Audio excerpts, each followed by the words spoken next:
Bienvenue dans cette nouvelle édition du Non-Stop Info. Au sommaire, la mort de l'opposant gabonais André Mba Obam, confirmée ce dimanche par sa famille.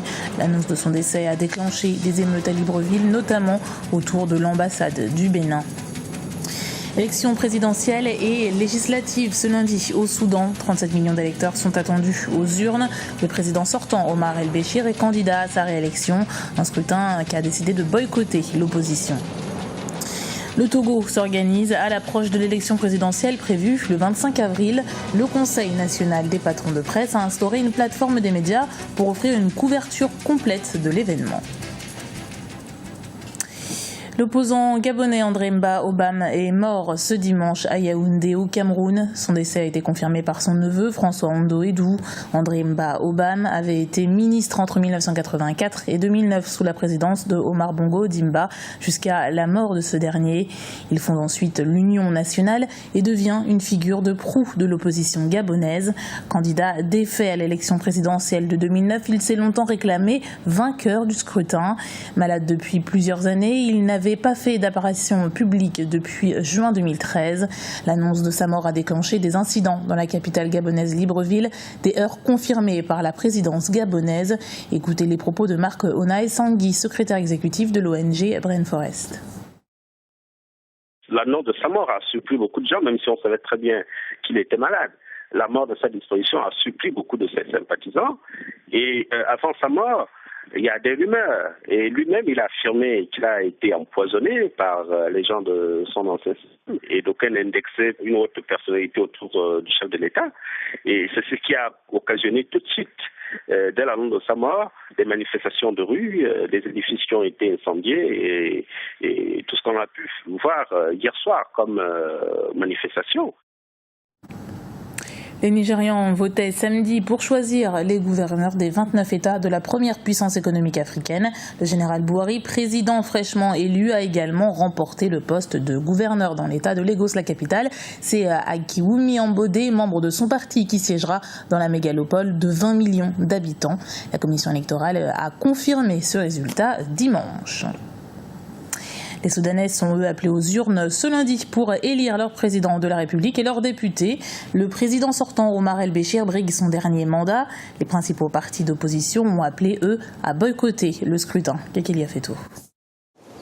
C'est un pays de 37 millions d'habitants en Afrique de l'Est. Les Soudanais sont appelés aux urnes à partir de lundi et jusqu'au 15 avril pour élire le président de la République et leurs députés. Des scrutins qui, aux yeux des observateurs, revêtent plusieurs enjeux. Les enjeux présidentiels de ces élections pour le Soudan sont principalement des enjeux économiques parce que le Soudan souffre de la crise qui se passe au niveau du pays, notamment liée aux sanctions économiques et aussi à ces guerres qui sont dans le Darfour et aussi dans le Nil bleu.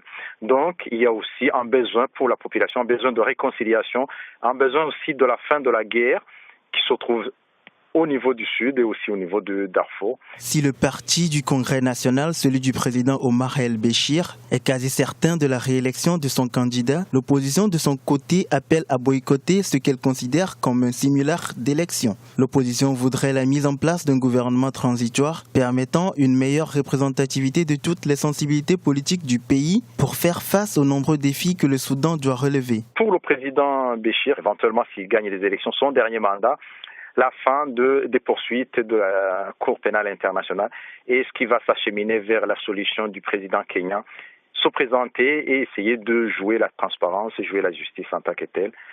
Autre chose, il y a aussi les enjeux de la réconciliation avec le Soudan du Sud pour qu'il y ait un bon partage des revenus de ce pétrole, notamment au niveau de l'acheminement avec les pipeline. Le chef de la commission électorale du Soudan, Mukhtar Al-Sam, a annoncé ce samedi que tous les préparatifs pour le début des élections présidentielles de lundi étaient achevés, indiquant par ailleurs l'arrivée de 221 observateurs internationaux. La République du Soudan est indépendante depuis le 1er janvier 1956 et alterne des régimes présidentiels et parlementaires depuis cette date. 15 candidats de l'opposition affrontent le président Omar El-Béchir pour cette présidentielle 2015. Après la Guinée en mars 2015, la secrétaire de l'Organisation internationale de la francophonie, Michaëlle Jean, est attendue au Cameroun ce lundi. Il s'agira de sa première visite au Cameroun depuis son investiture au mois de janvier.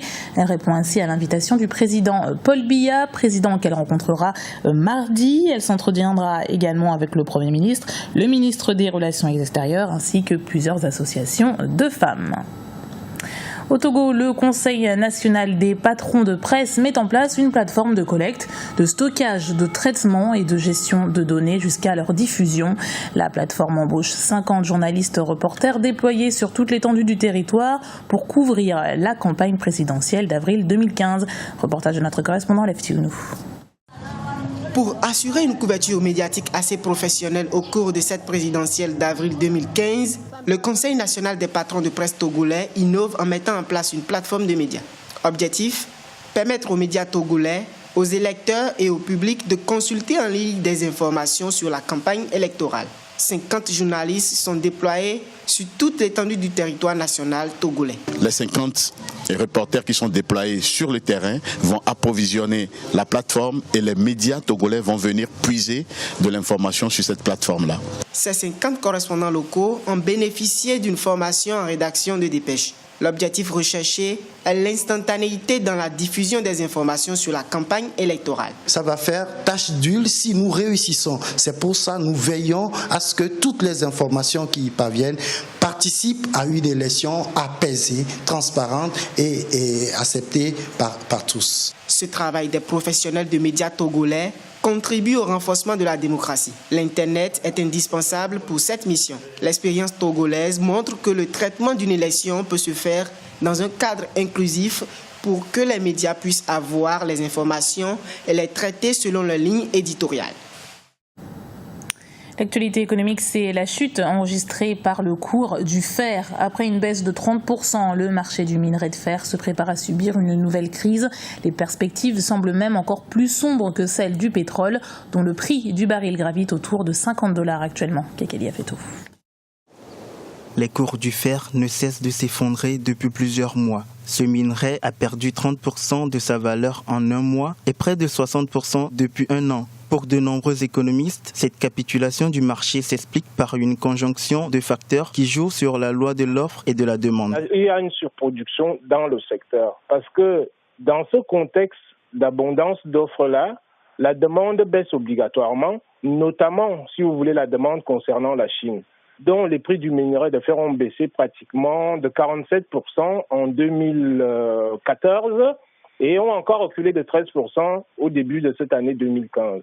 Donc ces raisons sont des raisons endogènes qui sont liées à la surproduction dans le secteur du minerai de fer en tant que tel. Cette dégringolade n'est pas sans conséquence pour les pays africains, grands producteurs de minerais. Avec des cours à terme passant en dessous de $47 la tonne pour les livraisons jusqu'en 2017, plusieurs projets miniers tourneront au ralenti. Donc, cette révision des plans d'investissement-là, concernant l'Afrique, va impacter énormément les économies africaines pour les pays qui dépendent de cette production de matières premières qui est vitale pour l'économie mondiale. Donc à partir de là, ça impactera automatiquement et obligatoirement les pays africains, ce qui fera que les projets qui ont été prévus pour être mis en route, ces projets-là, leur mise en route sera automatiquement différée au niveau international. Et si le mouvement se poursuit, la plupart des compagnies minières n'étant pas rentables à moins de $50 la tonne risquent de s'effondrer. Une situation qui pourrait avoir des conséquences sur les économies et la croissance des pays africains. C'était le journal de la rédaction. Merci de l'avoir suivi. Retrouvez dans un instant une nouvelle édition du Non-Stop Info sur Africa 24.